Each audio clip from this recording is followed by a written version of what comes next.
first year, the Crossroad Classic brought tons of excitement to the city of Pritchard. The big game featured Concordia College, Alabama, and Arkansas Baptist College.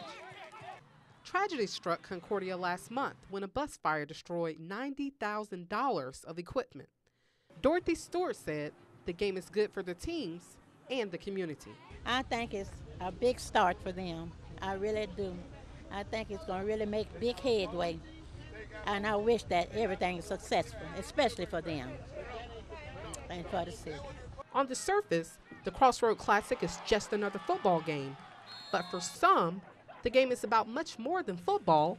It's about support, community, and its future.